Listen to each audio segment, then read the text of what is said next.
In Ecuador, the Citizens Revolutionary Party won on the main provinces and cities on Sunday local elections. Meanwhile, President Guillermo Lasso has accepted defeat in the constitutional referendum promoted by the government. In Peru, protests continue against Dina Boluarte's government continue. The Ayacucho region began on Monday an indefinite strike with the participation of several social sectors.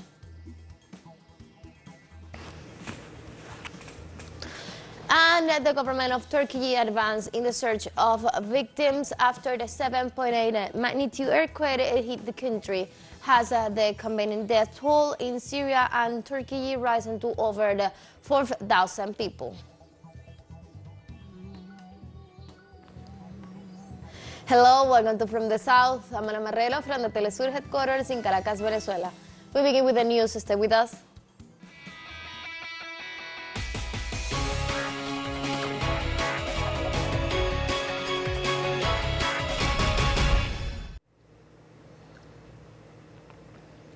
In Ecuador, the Citizens Revolution won Sunday's sectional elections in the main provinces and cities.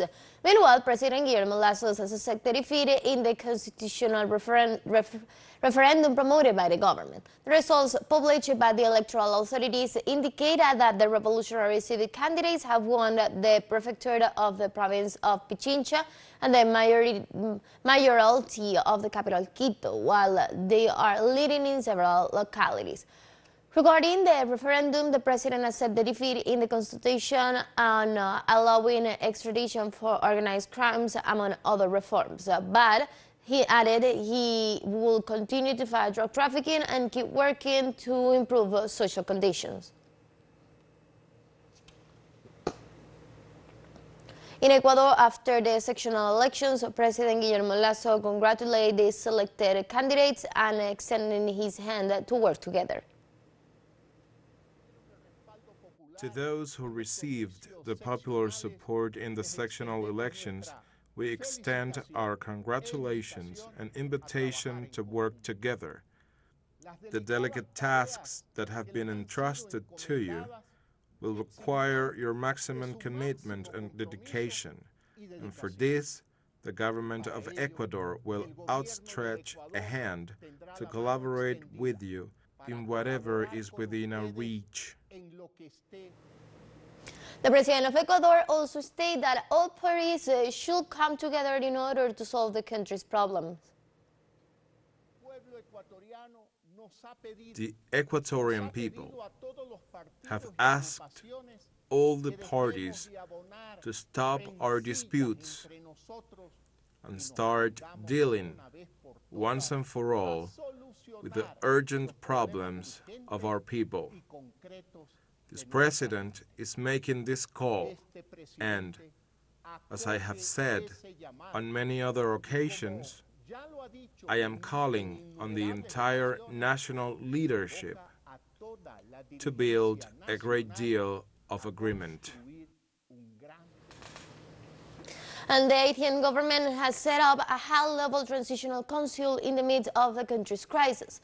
The HLTC aims to promote an inclusive dialogue between different groups. Haitian Premier Ariel Henry said that the formalization of the committee marks the beginning of the end of the dysfunction of democratic institutions and is a call to all Haitians to unite and achieve the change needed for the nation. Henry also thanked members of the political, economic, and civil society sectors for agreeing to join the initiative.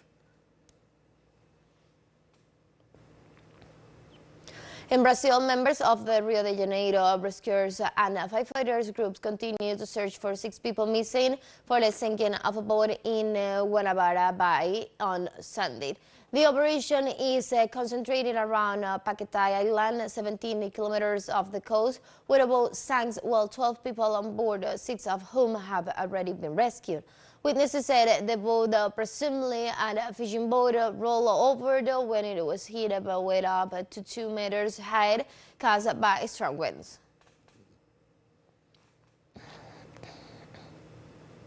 On Saturday, U.S. authorities reported a massive explosion at the exact location of a train derailment. According to the experts, this incident resulted from the incident of a 50-car train carrying an explosive shrapnel. Soon after, they began a controlled release of hazardous materials, deploying the National Guard around the perimeter. However, the governor of Ohio, Mike Davini, had expressed concern about the potentially toxic cargo being transported by the railroad, so he ordered an instant evacuation in the immediate area.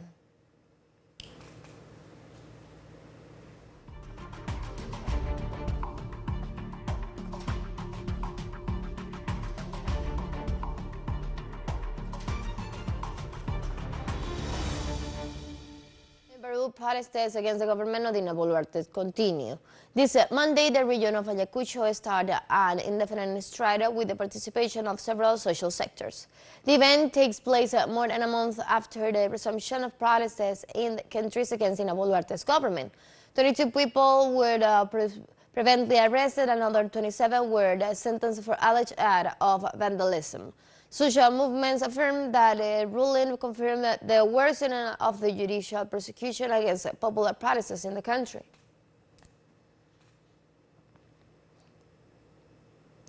And Peru's government has declared a state of emergency in 7 regions in unceasing protests demanding the resignation of President designated Dina Boluarte. In the regions of Madre de Dios, Cusco, Puno, Purimac, Arequipa, Muquega, and Tanac, the measures will be enforced for 60 days. This decree comes at a time when a total of 26 people have been arrested in Saturday protests, while 24 others have been injured following the repression by the police during the protests in Lima. Let's take a very short break now, but remember you can now follow us on our TikTok account as teleSUR English, in which you will be able to see news in different formats, news updates, and more. Stay tuned for more news.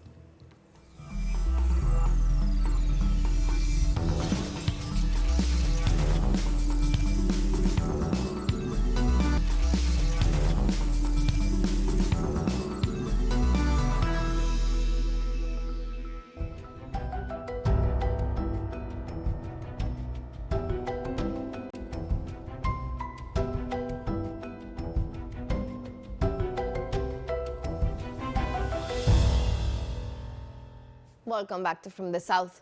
The government of Turkey advancing the search for victims after the 7.8 magnitude earthquake that hit the country. President Recep Tayyip Erdogan declared a 3-month state of emergency in Turkish provinces affected by the earthquake. Erdogan said 70 countries had offered help in search and rescue operations, and that Turkey plans to open hotels in the western resort of Antalya to temporarily house people who had been affected. He added that the death toll in Turkey have risen to 3,549 people.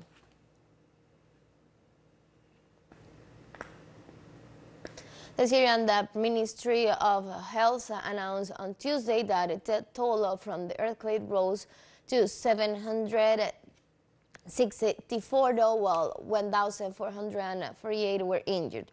The organization assured that the number of victims were reported in the most affected provinces, also as Aleppo, Latakia, Hama, Idlib rural areas, and Tartus. The entity clarified that its figure might increase and that all health cadres in all centers and institutions, whether public or private, are on alert and working at maximum capacity.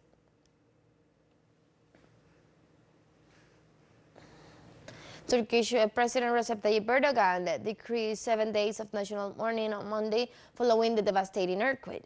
The head of state explained that during this week and until February the 12th, a nation flag will fly at half-mast in Turkish territories and at diplomatic headquarters abroad.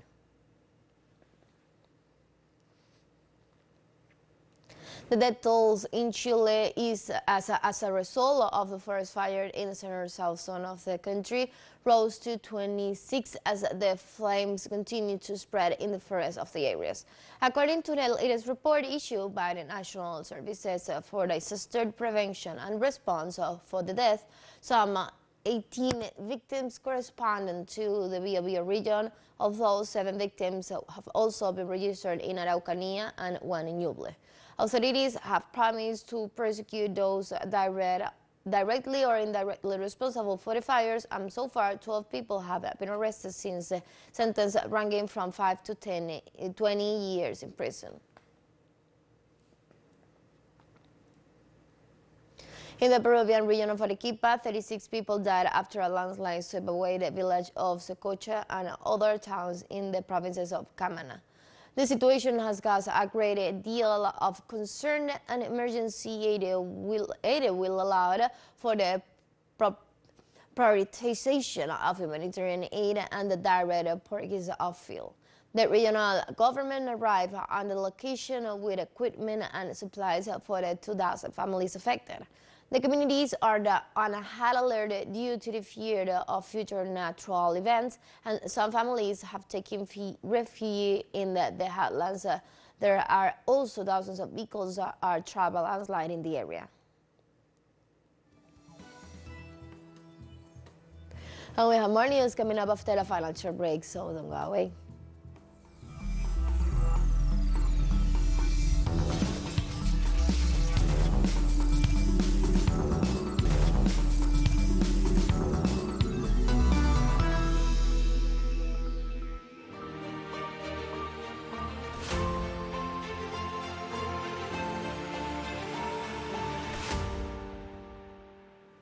Welcome back. On Monday, United Nations Secretary General Antonio Guterres warned of the strong possibility that the conflict in Ukraine might continue to escalate. Guterres insisted on the need to achieve peace in line with the United Nations charters and international law between Russia and Ukraine. He recalled that experts who have been updating the famous end of the world clock for the past 75 years believe the planet has never been so close to self-destruction as it is today.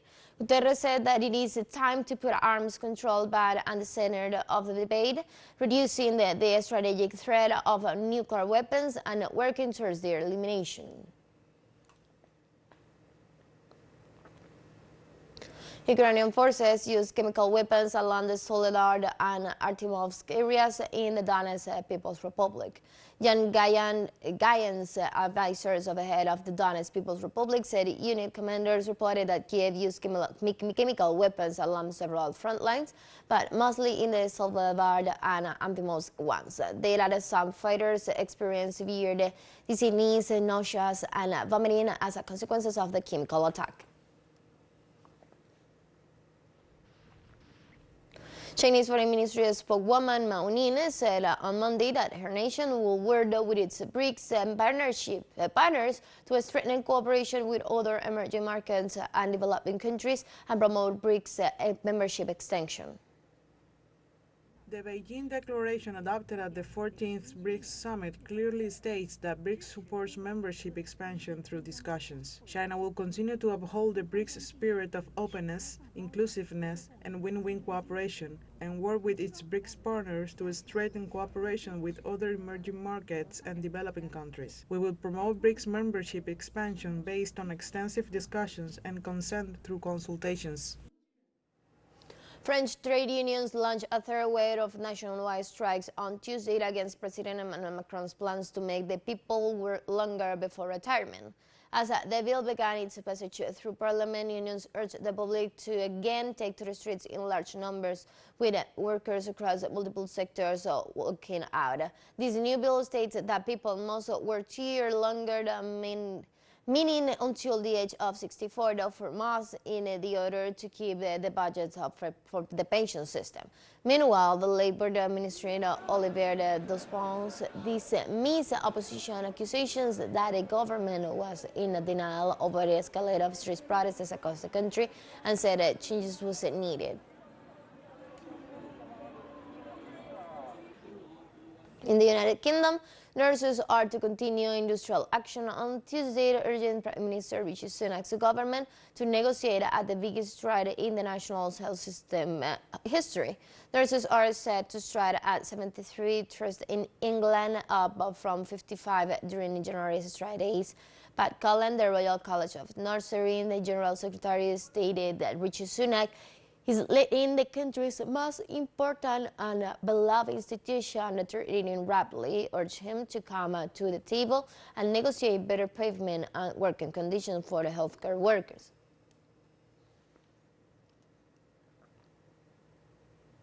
The transitional military government in Mali has given the head of the Human Rights Division of the United Nations mission in Mali 48 hours to leave the country.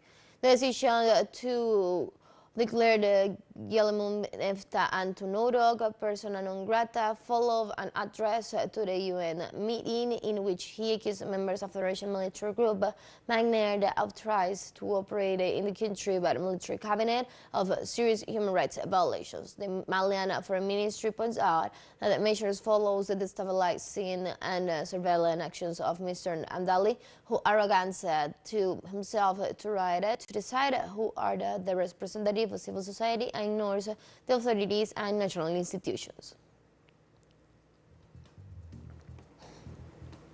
And we have come to the end of this brief, but you can find this and many other stories on our website at telesurenglish.net. You can also join us on our socials. We're on Facebook, Twitter, and on Instagram as well. TeleSUR English, I'm from the South. I'm Ana Marrero, and thank you for watching.